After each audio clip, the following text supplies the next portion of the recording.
Hello everyone, welcome to our YouTube channel. Start करते हैं unit 6, जिसमें हम आकृति और स्थानिक संबंध के बारे में बात करेंगे। यहाँ से एग्जाम में क्वेश्चंस आए हुए हैं और मैं आपको बता दूं, यदि आपने प्रीवियस वीडियोस नहीं देखी तो प्लीज़ जाकर देख लीजिएगा। प्लेलिस्ट बनी हुई है, पीडीएफ के लिए लिंक डिस्क्रिप्शन में दिया ही रहता है, वहाँ से आप डाउनलोड कर सकते हैं। बाकी Telegram channel discussion group join कर सकते हैं, वहाँ पर आपको अपडेट्स मिलते रहेंगे। और स्टार्ट करते हैं यूनिट 6 को। इस यूनिट में जो पॉइंट्स हैं वो कुछ ऐसे हैं कि यार ट्राइंगल क्या होता है, सर्कल क्या होता है, जो एक्सियम से है मैथ्स में वो क्या है, लाइन क्या है, रेखा खंड रेखा, ये बिंदु किरण, ये सारी चीज़ें क्या हैं, इनके बारे में हमें चीज़ें ज़्यादातर पता होती हैं। पर होता ये है कि हम इन्हें समय के साथ भूल चुके होते हैं, या फिर इनके जो बेसिक फंडे हैं वो हमने ना तो स्कूल में पढ़े होते हैं और ना ही हमें पढ़ाए जाते हैं, तो वो हमें पते नहीं होते। तो एग्जाम में वहीं से क्वेश्चन बनकर आ जाता है और हम घूम जाते हैं कि आखिर यार ये क्वेश्चन कहाँ से आ गया है। ठीक है, तो उन सबको आज हम इस यूनिट में कवर करने वाले हैं। यूनिट की लेंथ अच्छी खासी रहने वाली है, मतलब पेजेस ज़्यादा हैं, डिस्कशन तो जल्दी हो ही जाएगा, बट पेजेस इसमें काफ़ी ज़्यादा 90 प्लस तक पहुंच जाएंगे हम। हाँ, 49 से 90 प्लस तक, मीन्स वही 40-50 के आसपास तक पहुंचेंगे। ठीक।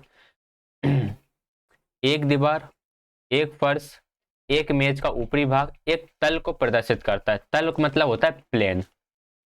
ठीक है, तो जो एक दीवार हो जाती है वो दीवार भी एक प्लेन को प्रदर्शित करती है, एक फर्श है वो भी एक प्लेन को बताएगा, और एक मेज का जो ऊपरी वाला भाग है ये भी एक किसको बताएगा, प्लेन को बताएगा। एक बर्तन में पानी की सतह सदैव क्षैतिज तल को व्यक्त करती है। क्षैतिज तल मतलब कि हॉरिजॉन्टल सरफेस।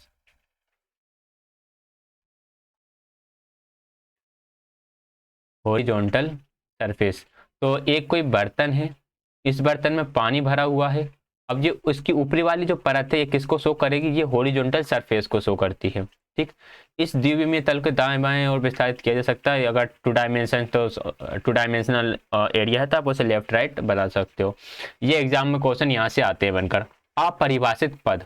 अपरिभाषित मतलब कि जिसे हम बोलते हैं नॉट डिफाइंड। नॉट डिफाइंड पद के लिए यूज कर सकते हैं हम टर्म्स। कुछ नॉट डिफाइंड टर्म्स हैं।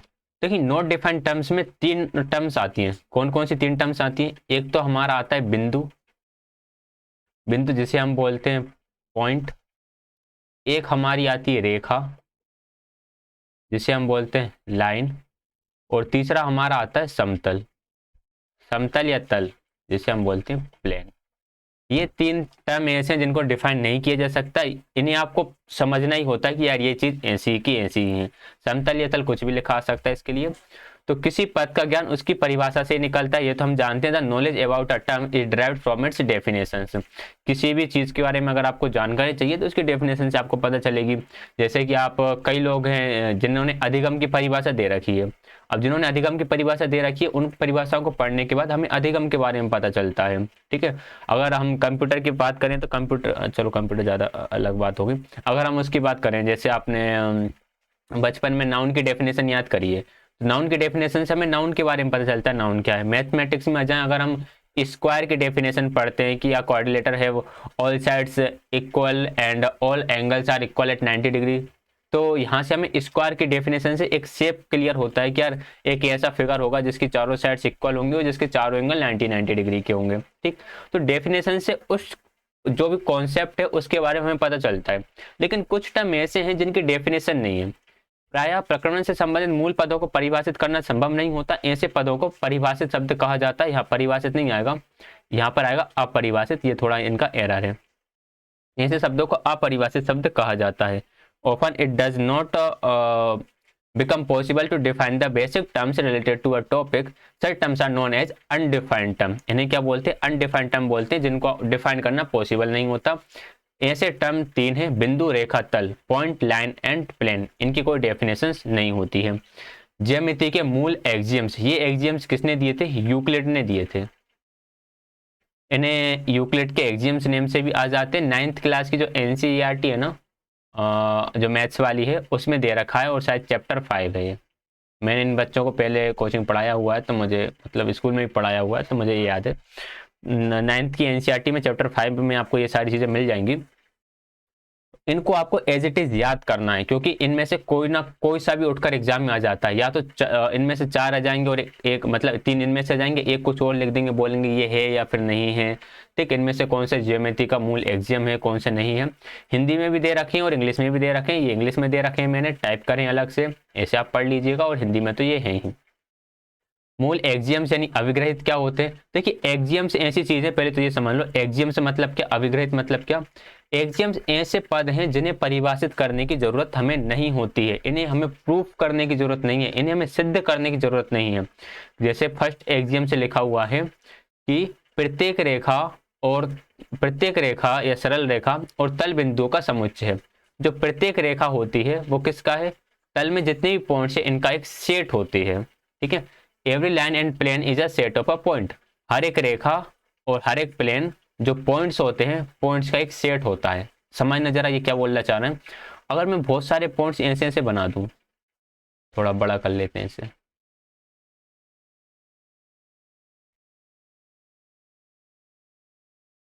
अगर मैं क्या करता हूं, मैं अगर बहुत सारे पॉइंट्स इस तरह से बना देता हूं, ठीक है, पास पास कर देता हूं, तो ये क्या बन गया? आपको ये दिख रहा होगा कि एक तरह से लाइन बन गई। अगर मैं इन पॉइंट्स को और पास पास कर दूं तो ये क्या बन जाएगी? एक लाइन बन जाएगी। तो जो लाइन होती है वो क्या होती है? वो सेट ऑफ पॉइंट्स होती है। अगर हम प्लेन की बात करें तो इन्हीं पॉइंट्स को मैं कुछ और इस तरह से जमा दूं, पास पास जमा दूं एकदम बिल्कुल। अगर मैं इन पॉइंट्स को और पास पास जमा देता हूं तो आपको ये क्या दिख रहा होगा? अगर इन सबको मिला देते हैं तो ये एक तरह से क्या बन जाएगा? ये एक तरह से आपका सरफेस बन जाएगा, यानी कि प्लेन बन जाएगा। तो आइए आप बात समझ में। प्लेन हो या लाइन हो, ये क्या होते हैं? यह कलेक्शन ऑफ पॉइंट्स होते हैं या पॉइंट्स का सेट होते हैं। तो हर एक लाइन, हर एक पॉइंट प्लेन का सेट होता है। लाइन भी पॉइंट का सेट होगा और प्लेन भी पॉइंट का सेट होगा। एक बिंदु से गुजरने वाली असंख्य रेखाएं खींची जा सकती हैं। थोड़ा जूम करने की जरूरत है क्या?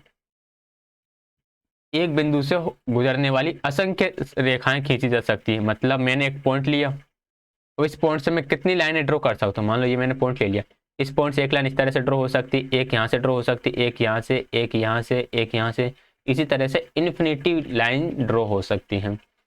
दो भिन्न बिंदुओं को मिलाने वाली केवल एक ही रेखा खींची जा सकती है। अगर दो अलग अलग पॉइंट ले लें, एक पॉइंट यहाँ ले लिया और एक पॉइंट यहाँ ले लिया, अब मुझे ऐसी लाइन खींचना जो इन दोनों पॉइंट को मिला रही हो। इन दोनों पॉइंट को मिलाते हुए एक ही लाइन खींच सकता हूँ मैं। अगर मैं लाइन थोड़ी भी ऊपर कर देता हूँ तो वो तो ऊपर से निकल गई। तो दो पॉइंट को मिलाने वाली हम सिर्फ एक ही रेखा खींच सकते हैं। अब आप बोलोगे दूसरी रेखा खींच दो इसके ऊपर ही, बट ऐसा ऐसा ऐसा दिमाग नहीं चलाना अभी ना। इसी के ऊपर एक और खींच देंगे, इसी के ऊपर हम तो अनंत खींच देंगे, तो ऐसा दिमाग मत चलाओ अभी। एक ही लाइन खींचेगी। एक तल में दो बिंदु से गुजरने वाली रेखा भी उसी तरह होती है। एक तल में दो बिंदु से गुजरने वाली रेखा भी उसी तरह, नहीं उसी तल में होगा। थ्रो टू डिफरेंट, कौन सा फोर्थ है? The line draw through two given points in a plane also lie in the plane. उसी तरह नहीं होती, उसी तल में होती है। ठीक है, यानी कि ये मान लो एक प्लेन है, ठीक, इस प्लेन में दो पॉइंट है। अभी दो पॉइंट किस में? ये दोनों पॉइंट एक प्लेन में है, यानी कि एक तल में है। अगर मैं इनसे जो इनको मिलाते हुए एक लाइन खींच देता हूं तो ये लाइन भी कहाँ आएगी? ये लाइन भी इसी सरफेस में आएगी, ये बोलना चाह रहे हैं। ठीक, तीन ऐसे बिंदु जो रेखा पर नहीं है एक तल में स्थित होते हैं। तीन ऐसे बिंदु जो रेखा पर नहीं है, मतलब एक पॉइंट ये है, एक पॉइंट ये है और एक पॉइंट ये है। अब ये पॉइंट तो भाई लाइन पर नहीं है, ये दोनों पॉइंट तो लाइन पर है, ये एक ही तल में स्थित होते हैं। यदि दो तल एक दूसरे को काटते हैं तो उनका कटाव एक सरल रेखा होता है। एक सरफेस ये है और दूसरा सरफेस में यहाँ पर कुछ इस तरह से बना देता हूँ। ये दो प्लेन हो गए, ठीक है। ये दोनों प्लेन एक दूसरे को यहाँ पर काट रहे हैं। तो जिस जगह पर ये काटते हैं, ये जो लाइन होती है ये क्या होती है? ये हमारी एक सरल रेखा होती है। ठीक, जो उनका इंटरसेक्शन पॉइंट होता है वो एक स्ट्रेट लाइन होती है, यानी एक स्ट्रेट लाइन पर काटते हैं, आड़े तिरछे नहीं काटते। तो ये हैं कितने एक्सियम्स? ये 6 एक्सियम्स है, इन्हें आपको याद रखना है। ठीक, मूल आकृतियां, बेसिक फिगर्स। बेसिक फिगर्स कौन से हैं? जो आपका पॉइंट होता है वो बेसिक फिगर है, जो रेखा है बेसिक फिगर होती है, और एक जो आपका समतल है ये बेसिक फिगर होता है। ठीक है, ये जो पॉइंट है यहाँ से क्वेश्चन आया है आपका DSSB PRT में।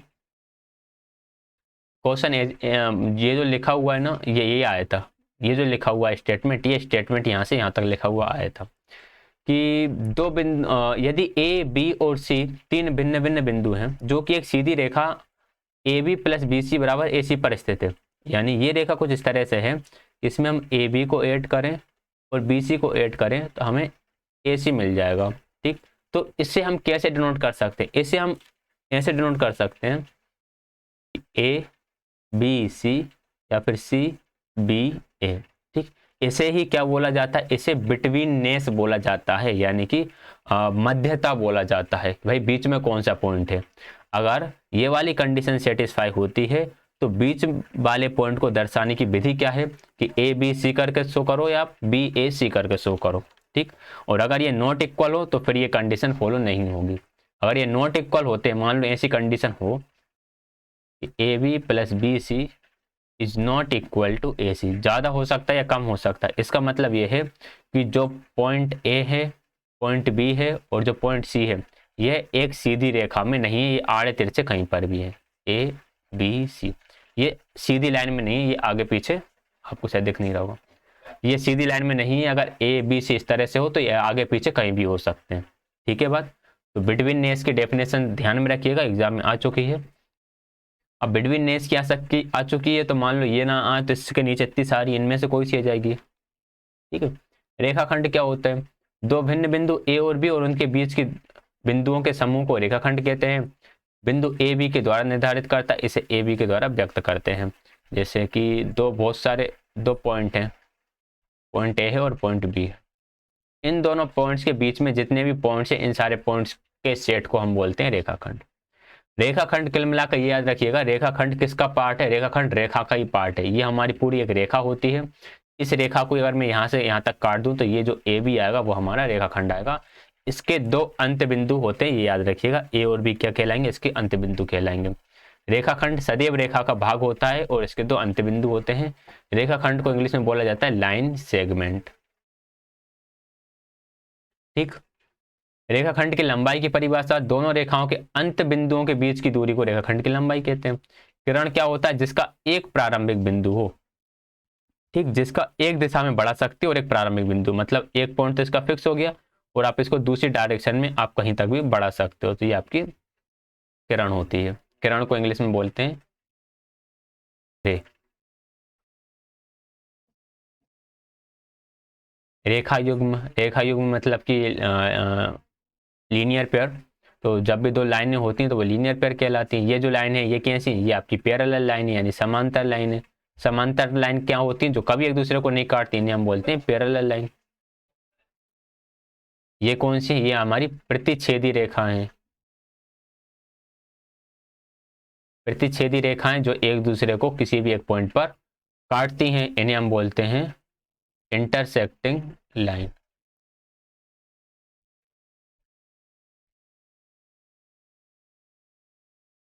ये है हमारी इंटरसेक्टिंग लाइन। ठीक है, ये छोटी छोटी चीजें इसलिए मैंने इनको रखा नहीं।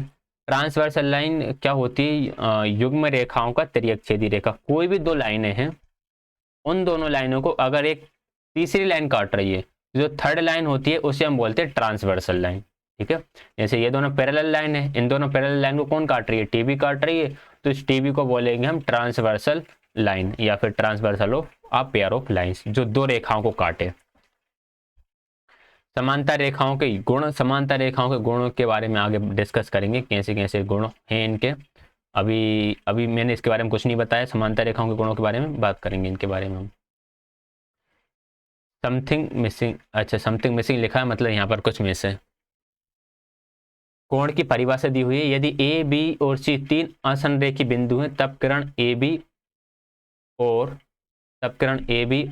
ए सी, तब किरण ए बी और ए सी द्वारा बनाए गए आकृति को कोण बी ए सी कहा जाएगा और उसे कोण बी ए सी लिखते हैं। ये समथिंग मिसिंग मतलब कि यहाँ पर ये जो पॉइंट मैंने पेन से लिखे ये पॉइंट मिसिंग थे। यहाँ पर ए बी और ए सी कोण बी ए सी की भुजाएं कहलाएंगी, ए को कोण का शीर्ष कहेंगे। ठीक है, अगली बात समझ में, कोण की परिभाषा दे रखी गई है कि ए बी सी तीन असंरेखीय बिंदु। असंरेखीय बिंदु मतलब होते हैं non collinear. Non collinear, collinear point वो होते हैं जो एक ही लाइन में हो, और नॉन कोलिनियर जो एक ही लाइन में ना हो। तो A B C non collinear point है। इनमें ए बी एक किरण होती है, दूसरी ए सी भी एक किरण होती है, इसे हम कोण बी ए सी बोलते हैं। जो पॉइंट ए हो गया, ए को इसका शीर्ष बोलते हैं, शीर्ष मतलब कि वर्टेक्स बोलते हैं। जो ए है, इस ए को क्या बोलेंगे, इस ए को शीर्ष बोलेंगे, यानी कि वर्टेक्स बोलेंगे, आर बना हुआ है यहाँ पर। और ए बी और ए सी को इसकी साइड बोलेंगे। ये क्या है, ये साइड है, साइड यानी कि भुजा है ये दूसरी वाली ए सी भी क्या है, साइड है, सॉरी दूसरी वाली ए भी साइड है और दूसरी ए सी भी साइड है। ठीक है, कोण को कैसे मापते हैं यार, ये तो आप जानते हो यार, आप अभी ये तो बताऊंगा नहीं मैं। अभिग्रहित, अभिग्रहित, अभिग्रहित पेंट, हाँ, एक अभिग्रहित लिखा हुआ है, प्रत्येक कोण के साथ एक वास्तविक संख्या 0 से अधिक और 180 से कम जुड़ा हुआ होता है। ये याद रखना है। एक एक्सियम से कि with each angle a real number greater than 0 and less than 180 is associated. मतलब कि ऐसा नहीं लिखा होता 30 डिग्री 0 से बड़ा है, 45 डिग्री ये 0 से बड़ा है, 75 डिग्री 0 से बड़ा हुआ है, ठीक है, 120 180 से छोटा 0 से बड़ा, ये सब। अब आप बोलोगे सर 270 डिग्री का भी होता है, 250 डिग्री का आता है, वो चीज़ें बाद में आएंगी, अभी सिर्फ इतना ध्यान रखिए आप। और जो नंबर लिखा होता है उसे हम इसकी माप कहते हैं। जैसे 45 डिग्री लिखा हुआ है, जो 45 है वो क्या है, वो है आपकी मेजर ऑफ एंगल। 75 में 75 क्या है, मेजर ऑफ एंगल। ठीक, लंबवत रेखाएं जो 90 डिग्री का कोण बनाती है वो लंबवत रेखाएं होती हैं, इन्हें हम बोलते हैं परपेंडिकुलर।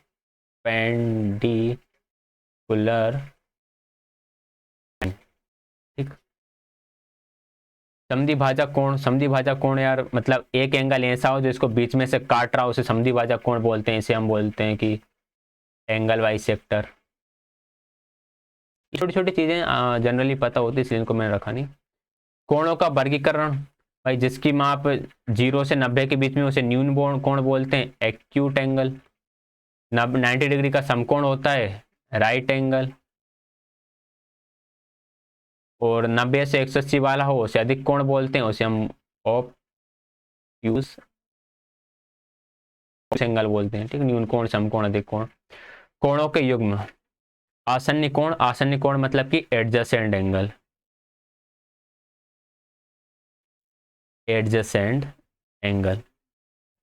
एडजेसेंट एंगल की डेफिनेशन आपको याद रखना है। आसन्न कोण की डेफिनेशन क्या है, यदि दो कोणों में एक ओवेनिस्ट शीर्ष हो, यानी कि जो वर्टेक्स है वो कॉमन होना चाहिए। ओवेनिस्ट मतलब होता है कॉमन, एक कॉमन वर्टेक्स हो और एक ओवेनिस्ट भुजा हो और एक कॉमन साइड हो। यहाँ से जैसे इसमें एक ये कॉमन साइड आ रही है, ऐसी एक कॉमन साइड होना चाहिए, परंतु कोई भी अंत बिंदु ओवेनिस्ट ना हो। जो अंत बिंदु जैसे यहाँ पर B है, यहाँ पर P है, यहाँ पर C है, ये इसके अंत बिंदु होगा, यानी कि एंड पॉइंट होगा।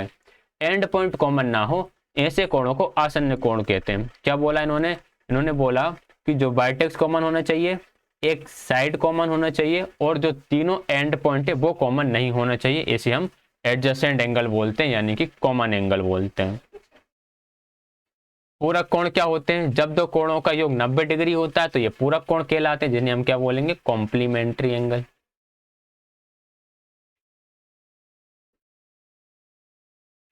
यहाँ पर ए आएगा, ए आएगा, इसे देख लेना। यहाँ से ये कॉम्प्लीमेंट्री और सप्लीमेंट्री है ना, दोनों से क्वेश्चन आया डेटर पॉलिसी में, कॉम्प्लीमेंट्री सप्लीमेंट्री से। संपूरक कोण ये आपके सप्लीमेंट्री एंगल होते हैं।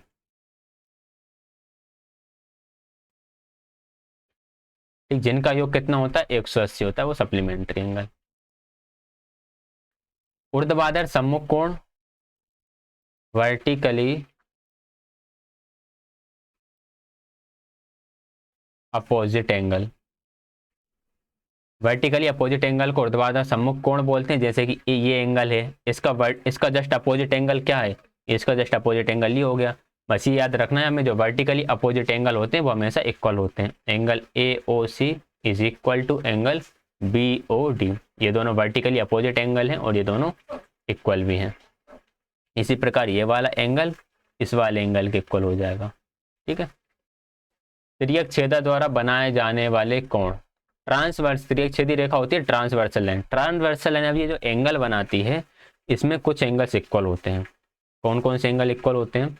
देखो इसका जो कौन से फिगर को देखो, इस वाले को देख लेते हैं हमें ना, पैरेलल लाइन वाले को। ठीक, एग्जाम में क्वेश्चन पैरेलल लाइन वाले फिगर से ही आता है, इस फिगर से एंगल नहीं आता, कौन एंगल नहीं आता। कि यहाँ पर हमारे बनते हैं अल्टरनेट इंटीरियर एंगल। कौन से?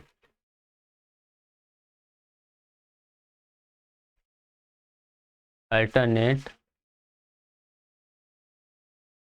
Interior angle. Alternate interior angle को बोलते हैं हम एकांतर अंतः कोण। एकांतर अंतः कोण बराबर होते हैं अगर पैरेलल लाइन को एक ट्रांसवर्सल लाइन काट रही हो। अब अल्टरनेट इंटीरियर एंगल कौन कौन से हैं? जहां पर जेड बन रहा होता है वो अल्टरनेट इंटीरियर एंगल होते हैं। इस तरह से जेड बने, इस तरह से जेड बने, या ऐसा एन बने, वहां अल्टरनेट इंटीरियर एंगल होते हैं। तो यहाँ पर तो मुझे एक एंगल कौन सा दिख रहा है? एक एंगल डी दिख रहा है, और यहाँ पर एक एंगल कौन सा दिख रहा है? अगर मैं इसको यहाँ से ऐसा जेड बनाऊं तो एक एंगल ई दिख रहा है। एंगल डी बराबर होगा एंगल ई के। ऐसे एंगल सी दिख रहा है और एंगल एच दिख रहा है, तो एंगल सी बराबर होगा एंगल एच के। ठीक है। अल्टरनेट इंटीरियर एंगल बराबर होते हैं, करेस्पॉन्डिंग एंगल्स जो होते हैं वो एंगल इक्वल होते हैं।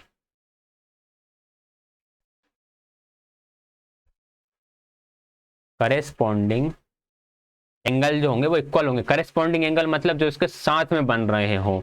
जैसे कि अगर मैं यहाँ पर आपको बात करूं, एंगल ई है, एंगल ई के करस्पॉन्डिंग कौन सा रहेगा? एंगल डी, एंगल बी रहेगा। एंगल बी इक्वल हो जाएगा एंगल ई के। इसी तरह से सारे करस्पॉन्डिंग एंगल निकाल लेना कि ए के करस्पॉन्डिंग कौन सा हो गया? एच हो गया। यहाँ पर ई के सी के करस्पॉन्ड कौन सा हो गया? एफ हो गया। डी के करस्पॉन्डिंग कौन सा हो जाएगा? एफ हो जाएगा। ठीक। एक होते हैं को इंटीरियर एंगल।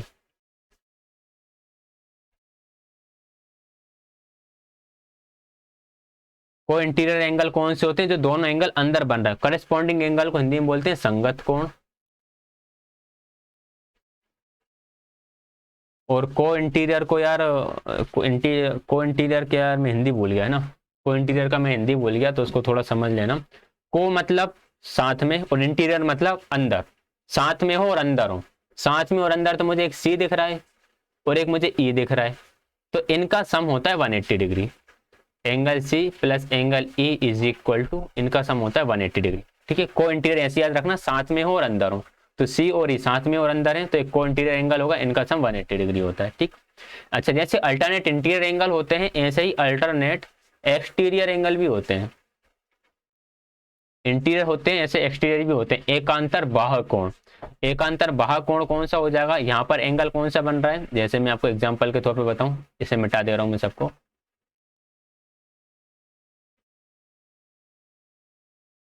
ये एक एंगल हो गया बी, इसके एकांतर बाह्य कोण कौन सा होगा? इसके एकांतर बाह्य कोण होगा एंगल एच। अगर मैं दूसरे पेन से दूसरे कलर से बताऊं आपको, ये हो गया ए का एकांतर बाह्य कोण कौन सा होगा? एफ होगा। ठीक है। ये भी आपस में कैसे रहने वाले हैं? ये भी आपस में इक्वल होते हैं। तो यहाँ पे मैं लिख देता हूं कि एंगल ए बराबर हो जाएगा एंगल एफ के, और एंगल जी बराबर हो जाएगा एंगल बी के। ठीक है। तो ये छोटी सी बातें याद रखिएगा इनको। ये यहाँ पर बात लिखी हुई, समान संगत कोणों के प्रत्येक युग्म का माप समान होता है, बाह्य एकांतर कोण बराबर होते हैं, इसलिए आंतरिक एकांतर कोण भी बराबर होते हैं। द्विआयामी बंद आकृति त्रिभुज क्या होता है? Non collinear point. तीन असंरेखीय बिंदु ए बी सी हैं। ए बी बी सी ए सी द्वारा निर्मित आकृति को ए बी सी कहते हैं। तो ट्राइंगल जो बनता है तीन कोलिनियर पॉइंट से मिलता है। ऐसे पॉइंट जो एक ही रेखा में ना हो वो नॉन कोलिनियर पॉइंट होते हैं, और कोलिनियर जो एक ही लाइन में वो कोलिनियर होते हैं। ठीक। कोणों के प्रकार यार जानते हो आप, न्यून कोण त्रिभुज, समकोण त्रिभुज, अधिक कोण त्रिभुज, और एक लंबाई के आधार पर समद्वि बाहु, विषम बाहु, समबाहु। ठीक है। जिसे हम बोलते हैं scalene triangle, isosceles triangle, equilateral triangle. चतुर्भुज क्या होता है? जिसमें चार भुजाएं होती है चतुर्भुज होता है। इसमें चार बिंदु होते हैं जिनमें से कोई भी तीन बिंदु संरेखीय नहीं होते। 4 बिंदु में से कोई भी 3 बिंदु अगर संरेखी नहीं होंगे तो भाई हमारा चतुर्भुज बन जाएगा। अच्छा, ये एक बात इसमें याद रखिएगा, रेखाखंड A B, B C, C D और डी एम ऐसे हैं कि कोई भी दो रेखाखंड अंत बिंदु के अतिरिक्त कहीं पर भी नहीं मिलते हैं। इसके कोई भी दो रेखाखंड कहीं मिलना नहीं चाहिए, तभी हम उसे क्वाड्रिलेटरल बोलेंगे। जैसे अगर मैं यहाँ पे बात करूँ तो 4 लाइन सेगमेंट तो हैं, बट यार ये क्या हो गया, ये ए डी और बी सी तो मिल गया, चारों पॉइंट हैं, कोलिनियर नहीं है, लेकिन ये 2 लाइन इंटरसेक्ट कर रही हैं, तो ये वाला जो है ना, ये हमारा क्वाड्रिलेटरल यानी कि ये चतुर्भुज नहीं होगा। ये वाला भी होगा और ये वाला भी होगा, ये दोनों होंगे, लेकिन ये वाला नहीं होगा। बीच में कटना नहीं चाहिए, इंटरसेक्ट नहीं होना चाहिए। चतुर्भुजों के प्रकार चलो बता देता हूं मैं। समलंब चतुर्भुज जिसे बोलते हैं ट्रपेजियम,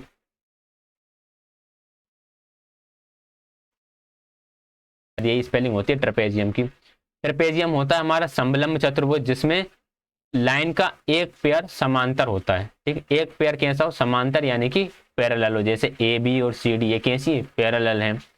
समांतर चतुर्भुज जिसकी आमने सामने की भुजाएं समांतर होना चाहिए, ये वाली साइड इसके समांतर हो गई, ये वाली साइड इसके समांतर हो गई। आयत क्या होता है, एक समांतर चतुर्भुज ही होता है जिसके सभी कोण बराबर होते हैं। समचतुर्भुज क्या है, एक चतुर्भुज जिसकी सभी भुजाएं समान लंबाई की होती हैं उसे समचतुर्भुज कहते हैं। ये आपका समचतुर्भुज हो गया। सभी भुजाएं समान लंबाई की हैं, लेकिन जरूरी नहीं है कि सारे एंगल भी बराबर हों। समचतुर्भुज को बोला जाता है रोम्बस। वर्ग को क्या बोलते हैं, स्क्वायर। आयत को क्या बोलते हैं, रेक्टेंगल। ठीक है, स्क्वायर जिसकी चारों साइड बराबर, चारों एंगल बराबर, स्क्वायर हो गया। यहाँ पर देखो बहुत बढ़िया इन्होंने क्लासिफिकेशन कर रखा है, चाहो तो एक बार देख लेना। एक चतुर्भुज का परिमाप चारों भुजाओं की लंबाई का योग। परिमाप होता क्या है, एक्चुअली परिमाप यही होता है कि उसकी जितनी भी साइड है सारी साइड्स को ऐड कर दो, उससे परिमाप यानी पैरामीटर आ जाता है। क्षेत्रफल कैसे निकालते हैं, विकर्ण खींचने के पश्चात बने दो त्रिभुजों के क्षेत्रफल का योग। ये वाला पॉइंट समझ लो जरा, कि मेरे पास एक इस तरह का क्वाड्रिलेटरल लिया हुआ है, अब मुझे इसका एरिया निकालना है। ठीक, एक तो वो फॉर्मूले होते हैं यार, वो आपने पढ़े होंगे, लंबाई गुणा चौड़ाई, साइड का स्क्वायर, 1/2 आधार भुजाओं का योगफल गुणा ऊंचाई, ये सारी चीजें। दूसरा सही तरीका ये होता है कि मैंने इसके बीच में से एक लाइन खींची, विकर्ण को मिलाया, तो एक ट्राइंगल ये बना, एक ट्राइंगल ये बना, दोनों ट्राइंगल का एरिया निकाल के ऐड कर दूंगा तो मुझे क्वाड्रिलेटरल का एरिया मिल जाएगा। ठीक है, समलंब त्रिभुज का परिमाप। ठीक है, समलंब त्रिभुज में क्या होती है, लाइनें आड़ी टेढ़ी सी होती हैं, कुछ तरह इस तरह का होता है समलंब। अब इसका परिमाप कैसे निकालोगे, ये लाइन कुछ ज्यादा, इसकी कमर टेढ़ी होगी दोनों की, इनकी कमर सीधी कर देते हैं। ये इसका हम कैसे निकालते हैं, चारों भुजाओं की लंबाई का योग, ये तो हो जाएगा इसका परिमाप। कैसे निकल जाएगा, चारों भुजाओं की लंबाई का योग है परिमाप। लेकिन इसका क्षेत्रफल कैसे निकलेगा, इसके क्षेत्रफल का फॉर्मूला होता है 1/2 गुणा ऊंचाई गुणा जो भी इसकी समांतर भुजाएं हैं इनका योग, समांतर भुजाओं का योग। ठीक है, सीटेट में यार समांतर इस वाले से बड़े क्वेश्चन आते थे मैथ्स में, जिन्होंने पेपर 2 मैथ्स वाला दिया उन्हें पता होगा कि यहाँ से क्वेश्चन बड़े आते थे। समांतर चतुर्भुज का परिमाप वही चारों भुजाओं का योग। क्षेत्रफल इसका होता है सीधा सीधा आधार गुणा ऊंचाई, बेस इंटू हाइट कर दो, क्षेत्रफल आ जाएगा।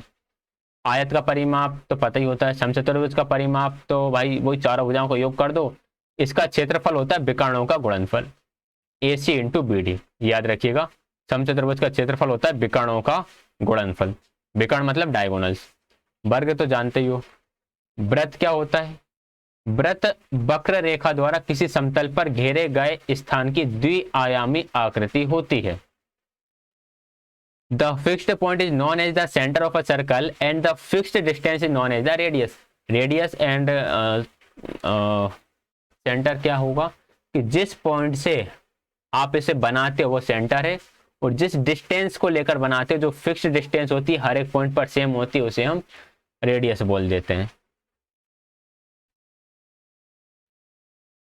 चक्री चतुर्भुज जिसके चारों पॉइंट सर्कल पर स्थित हो वो चक्री चतुर्भुज कहलाता है, जिसे हम बोलते हैं साइक्लिक क्वाड्रिलेटरल।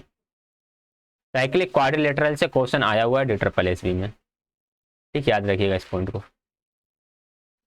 बाह्य और अंत बिंदु, और बाह्य बिंदु अंत बिंदु का मतलब सिर्फ इतना ही होता है कि जो पॉइंट वृत्त के अंदर है वो अंदर वाला इंटीरियर पॉइंट है, जो बाहर है वो एक्सटीरियर पॉइंट है, बाकी और कुछ नहीं है। Segment of a circle, segment of a circle क्या होता है, इसका पॉइंट याद रखिएगा। सेगमेंट सर्कल को दो पार्ट्स में डिवाइड करता है, बिल्कुल ठीक बात है। ये एक जीवा को बोलते हैं कोड, और जो संगत चाप होता है ये क्या होता है, चाप, जिसे बोलते हैं आर्क। तो कोड और आर्क से बनता है, वो क्या कहलाता है, वो कहलाता है सेगमेंट ऑफ अ सर्कल, वृत्त का खंड।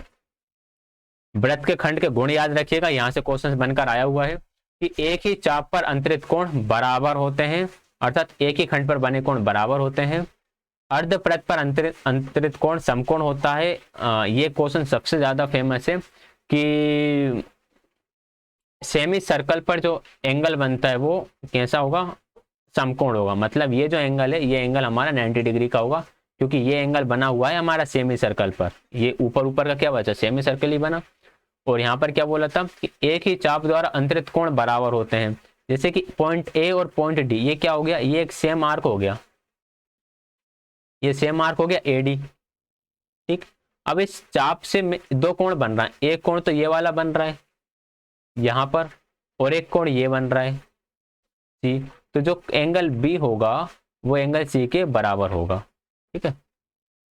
चक्रीय चतुर्भुज के आमने सामने के कोण संपूरक होते हैं, यानी इन दोनों को अगर मैं ऐड करूंगा तो 180 आएगा। Angle B plus angle D 180 रहेगा, and angle A plus angle C भी 180 रहेगा, ठीक है। चाप द्वारा केंद्र पर अंतरित कोण चाप द्वारा वृत्त के परिधि पर अंतरित कोण का दुगना होता है। ये कोण है और यहाँ पर एक कोण है। अगर ये कोण 30 डिग्री का है तो ये कोण कितने का होगा, ये कोण आपका 60 डिग्री का होगा। केंद्र वाला, सेंटर वाला हमेशा सरकमफ्रेंस पर कहीं पर ही बन रहा हो उसका दुगना ही होगा, ठीक। अपनी प्रगति की जांच कर लेना यहाँ से। समग्रता और समरूपता, कॉन्ग्रुएंस एंड सिमिलैरिटी। देखिए कॉन्ग्रुएंस एंड सिमिलैरिटी को सिंपल समझो, एक छोटा खंबा और एक बड़ा खंबा, दोनों कैसे हैं, ये दोनों देखने में कैसे लग रहा है, ये दोनों है सिमिलर, ठीक है। और एक ये वाला खंबा और एक ये वाला खंबा, यार ये मोटा हो गया थोड़ा सा,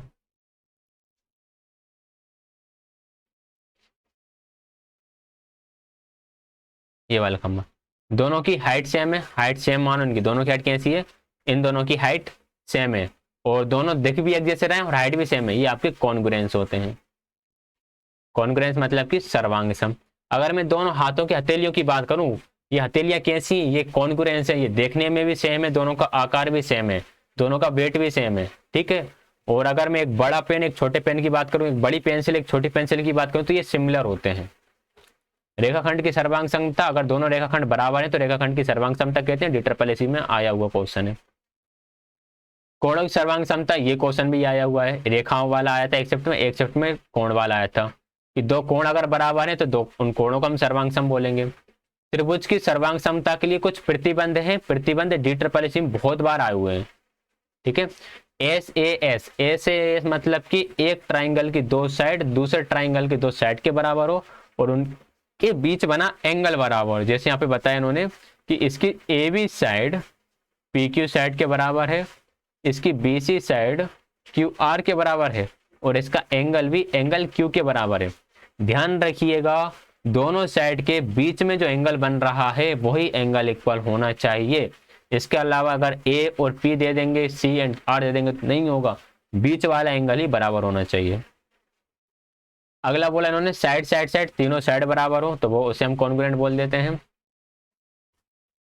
आगे क्या बोला, त्रिभुज के दो कोण और उनके अंतर्गत भुजा, दो एंगल और उनके बीच वाली भुजा बराबर हो। जैसे यहाँ पर एंगल B बराबर है एंगल R के, एंगल C बराबर है एंगल R के। बहुत बढ़िया, ये मैं कह रहा हूँ ये किसी दिन ना पिटेंगे DSSB वाले, मतलब सॉरी DSSB वाले नहीं पिटेंगे यार, मतलब दिमाग खराब कर देते, इतनी मिस्टेक। अब यहाँ भी R लिख दिया, यहाँ भी R लिख दिया, सामने वाला करा करा के कहाँ तक करेक्ट करा है। उधर अभी समतल की जगह तरह लिख दिया था, कहीं पर बीच में पॉइंट्स ही गायब कर दिए। मतलब ऑफिशियल बुक छाप रहे हो आप यार, मतलब इतना तो ध्यान रखो। प्रूफ रीडिंग के लिए तो भेजो जरा। और वही बात है ना, सरकारी लोग हैं, प्रूफ रीडिंग भी उनकी ऐसी चलती है, चलो हो गई प्रूफ रीडिंग। परेशानी ये होती है, मान लो कोई बंदा अकेला पढ़ रहा हो बैठ के, तो उसका तो दिमाग ही खराब हो जाए ना। चलो देखो, एंगल बी बराबर हो जाएगा एंगल क्यू के, और एंगल सी बराबर हो जाएगा एंगल आर के। और इन दोनों एंगल के बीच की भुजा कौन सी हो जाएगी, बी सी, ये बराबर हो जाएगी क्यू आर के। ठीक है, बीच की भुजा ही बराबर होना चाहिए, तो उसे हम त्रिभुजों को सर्वांग सम कहते हैं।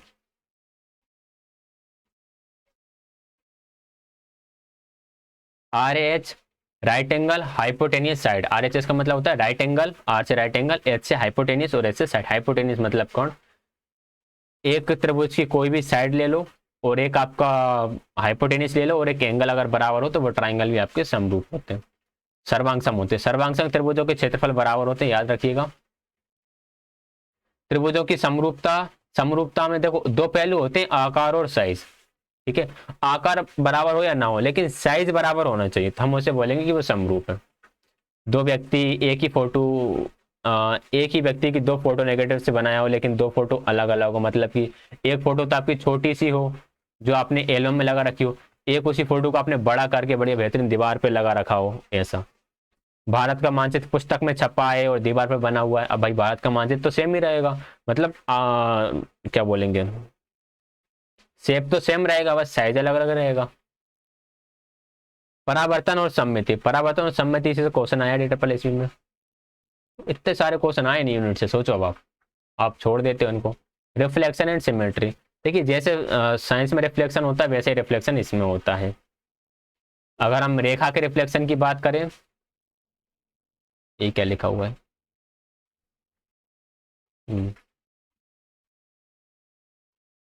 रेखा में बिंदु का परावर्तन, इस फिगर को देखते हैं। एल एक रेखा है और पी एक बिंदु है, यहाँ पर पी एक बिंदु है। कभी कभी एक रेखा को एक अक्षर से नामांकित कर देते हैं। बिंदु पी रेखा एल से परावर्तित होता है, बिंदु पी रेखा एल से परावर्तित होता है और एक प्रतिबिंब बनाता है। अरे ये एक रेखा एल है और एक पी है, तो जो पीएम क्या हो गया, पीएम एल एम का परावर्तन हो गया, इसका परावर्तन बन रहा है, या तो ये हो सकता है या फिर ये हो सकता है या फिर ये हो सकता है, कोई सी भी साइड हो सकता है, ये लिखा है बस। परावर्तन प्राप्त करने की विधि क्या है, ये एग्जाम में कभी नहीं पूछा जाता। दर्पण रेखा पर स्थित बिंदु का प्रतिबिंब स्वयं बिंदु ही होता है, मतलब अगर पॉइंट है ना तो पॉइंट का प्रतिबिंब क्या बनेगा, पॉइंट ही बनेगा, ये लिखा है। सममिति यानी कि सिमेट्री, सिमेट्री क्या होता है, जब आप इसको बीच में से काट सको और आधा पार्ट दूसरे को ढक ले, तो इसे हम बोलते हैं कि ये सिमेट्रिकल शेप है। जैसे यहाँ पर हम तितली को बीच में से काट सकते हैं, इसे हम यहाँ से काट सकते हैं, यहाँ से काट सकते हैं, यहाँ से काट सकते हैं, यहाँ से काट सकते हैं, कितनी जगह से काट सकते हो। ह्यूमन बॉडी भी सिमेट्रिक शेप है, ह्यूमन को बीच में से काटो तो आधा आधा हो जाता है, और बिल्कुल सेम आधा आधा होता है।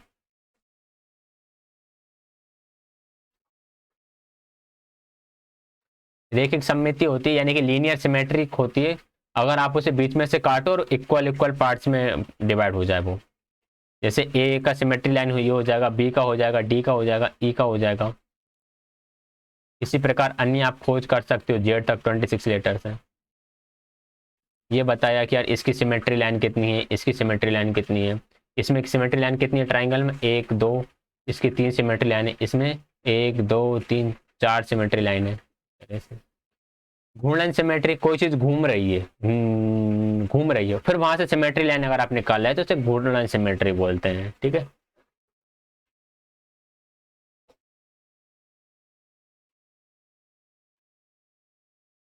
ये पॉइंट लिखा हुआ यहाँ पर कि घूर्णन वस्तु जिस बिंदु के चारों तरफ घूमता है उसे, उस बिंदु को सम्मित बिंदु बोलते हैं। सम्मित बिंदु क्या है, घूमने वाली वस्तु जिस पॉइंट के अनुदिश घूम रही होती है।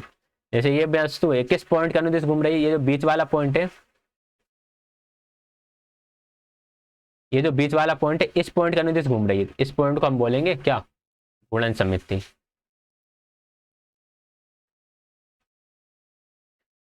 सम्मित बिंदु बोलेंगे, सम्मित बिंदु।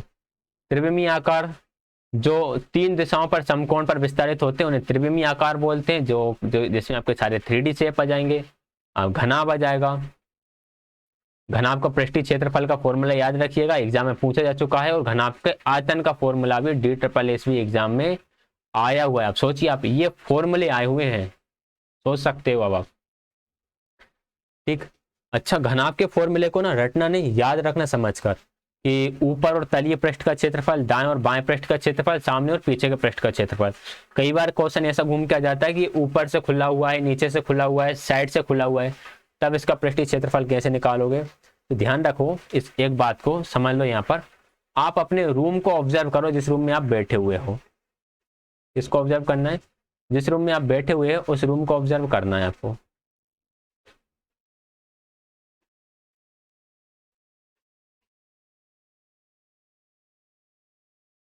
ठीक है, ये क्या है, ये लेंथ है, ये हाइट है, ये ब्रीथ है। ये लेंथ है तो पीछे वाली लेंथ, ऊपर वाली लेंथ, और ये भी लेंथ। ये ब्रीथ तो ये ब्रीथ, ये ब्रीथ, ये ब्रीथ। ये हाइट तो ये पीछे वाली हाइट, ये वाली हाइट, और ये सामने वाली हाइट। ठीक। अगर इसने बोला देखो, अगर मैं इसका पूरा पृष्ठीय क्षेत्रफल निकालूं, पृष्ठीय क्षेत्रफल मतलब कि क्या, मैं इसका निकालूंगा सरफेस एरिया। अगर मैं इसका सरफेस एरिया निकालूं तो नीचे वाले का सरफेस एरिया निकालूंगा। नीचे में क्या है, लेंथ और ब्रेथ, तो नीचे वाले का सरफेस एरिया हो जाएगा लेंथ इंटू ब्रेथ। फिर मैं ऊपर वाले का सरफेस एरिया निकालूंगा तो लेंथ ब्रेथ ही ऊपर वाले में है, तो लेंथ ब्रेथ। अगर मैं इस वाली दीवार का एरिया निकालूंगा तो यहाँ पर ब्रीथ एंड हाइट है, तो ब्रीथ और हाइट हो जाएगा। ब्रीथ और हाइट मतलब कि चौड़ाई और ऊंचाई। इसके सामने ब्रीथ और हाइट है तो यहाँ पर ब्रीथ और हाइट हो जाएगा। आगे वाले की बात करूं, जो आगे वाला पार्ट है ना, ये आगे वाला, तो लेंथ और हाइट दिख रहा है, तो लेंथ हाइट हो जाएगा। और इसके पीछे भी क्या दिख रहा है मुझे, लेंथ दिख रहा है और हाइट दिख रहा है, लेंथ और हाइट, तो ये भी लेंथ और हाइट हो जाएगा। अगर अब तो ये तो कंप्लीट हो जाएगा पूरा। इसको मैं सोल्व करूंगा तो यही फॉर्मूला बन जाता है, 2LV + BH + HL। ठीक। अगर एग्जाम में बोले कि भाई ये ऊपर से खुला हुआ है, ऊपर से खुला हुआ है मतलब ऊपर वाला लेंथ और ब्रेथ हटा दो। अगर बोले साइड से खुला हुआ है तो साइड वाला ब्रेथ एंड हाइट हटा दो। अगर आमने सामने से खुला हुआ है तो लेंथ इंटू हाइट हटा दो, बन जाता है फॉर्मूला। ठीक है, ऐसे दिमाग चलाना। घन यानी कि क्यूब जानते हैं क्या होता है, ये सारी चीजें पता ही है ना आपको, पता इसलिए। प्रिज्म याद रखना, प्रिज्म के दो त्रिभुजाकार फलक है, मतलब हो भी सकते हैं और अलग भी हो सकते हैं। ये दोनों की बात करो तो दोनों ही प्रिज्म है। इसके दो त्रिभुजाकार फलक हैं और इसमें 1 2 3 4 5 6 हेक्सागोन बन रहा है, यानी कि षटभुज बन रहे हैं।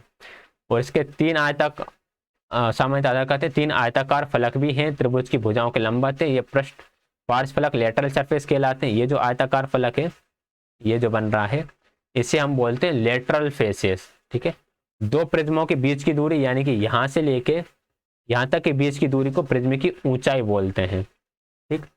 प्रिज्म के एरिया का, प्रिज्म के जो फॉर्मूले हैं, पृष्ठ का क्षेत्रफल, आधारों का क्षेत्रफल, पृष्ठीय क्षेत्रफल, आयतन।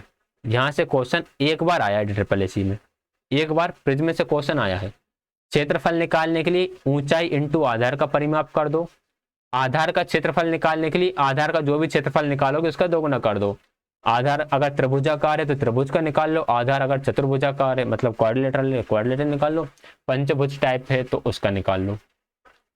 प्रिज्म का पृष्ठीय क्षेत्रफल सरफेस एरिया होता है H इंटू आधार का परिमाप 2 गुणा आधार का क्षेत्रफल। देखिए, पृष्ठीय क्षेत्रफल होता है सरफेस एरिया,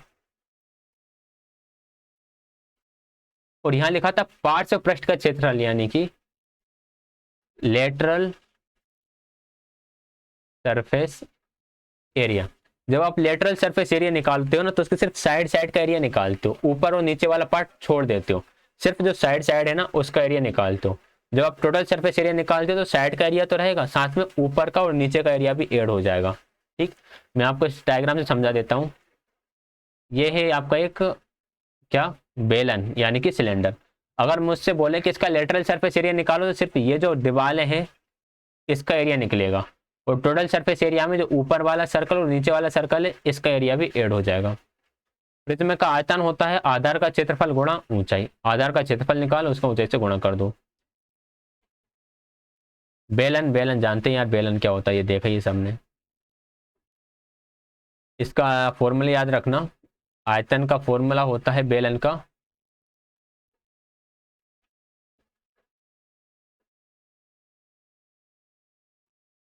बेलन का आयतन होता है पाई आर स्क्वायर एच। बेलन का वक्र पृष्ठ का क्षेत्रफल होता है 2 पाई आर एच। वक्र मतलब कि कर्व्ड सरफेस एरिया।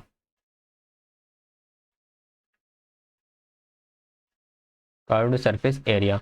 और इसका टोटल सरफेस एरिया भी होता है टी एस से, मतलब total surface area 2 pi R R plus H.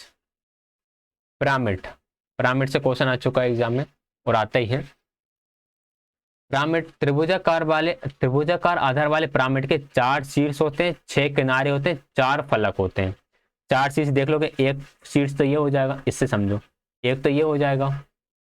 अच्छा, त्रिभुजाकार आधार की बात कर रहे हैं, 1 2 3 और एक ही ऊपर वाला, 4 शीर्ष होगा, 6 किनारे, 1 2 एक पीछे 3। अच्छा, साइड किनारे मतलब साइड, तो 1 2 3 4 5 और एक पीछे वाली 6। 4 फलक होते हैं, 3 त्रिभुज वाला और एक नीचे वाला, तो ये 4 फलक हो जाएंगे।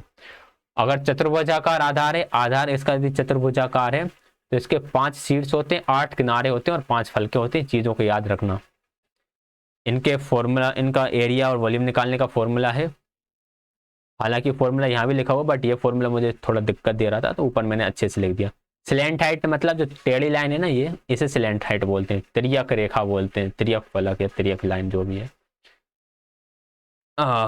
एक कुल पृष्ठीय क्षेत्रफल शंकु का लिखा हुआ है। गोला स्फीयर, पृष्ठीय क्षेत्रफल 4 पाई आर स्क्वायर, आयतन 4/3 pi R cube. Oh God, set square का क्वेश्चन आया था DSSS में। जो सेट स्क्वायर होते हैं ये 2 टाइप के यूज करते हैं हम, एक तो 30-60 वाला यूज करते हैं, 30-60, और एक 45-45 वाला यूज करते हैं। ठीक है, तो याद रखना 30-60 होता है और एक 45-45 होता है। 30-60, अच्छा जो थर्ड वाला 90 का होता है, 30-60-90 और 45-45-90। रूलर और प्रकार का उपयोग, ये यूज आया था DSSS में। सोचो अब आप, अगर आपने प्रीवियस ईयर क्वेश्चन पेपर देखा हो तो जो DOE का पेपर हुआ था उसमें आया था कि रूलर और प्रकार के क्या क्या उपयोग है।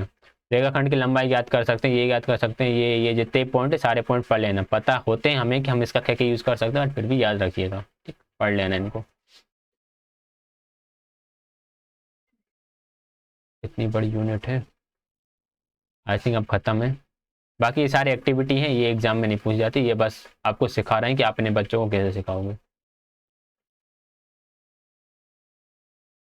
एक त्रिभुज की रचना, देखिए अब आप त्रिभुज, अगर आप ट्राइंगल बना रहे हो ना तो आपके पास एटलीस्ट 3 एलिमेंट्स होने चाहिए।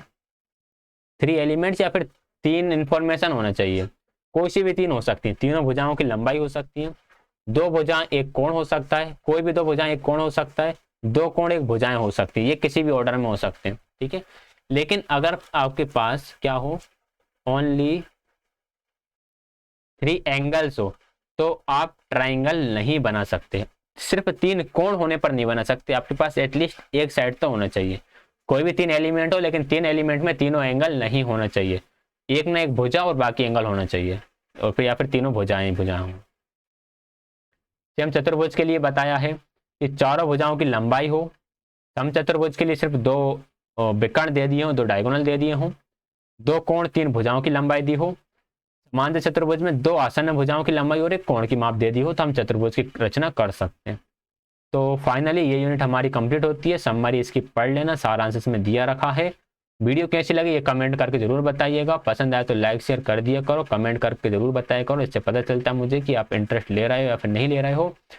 क्लास ज्वाइन करने के लिए आप सभी का बहुत बहुत धन्यवाद। कोई भी डाउट हो तो उसके लिए वीडियो में कमेंट कर दीजिएगा। Thank you.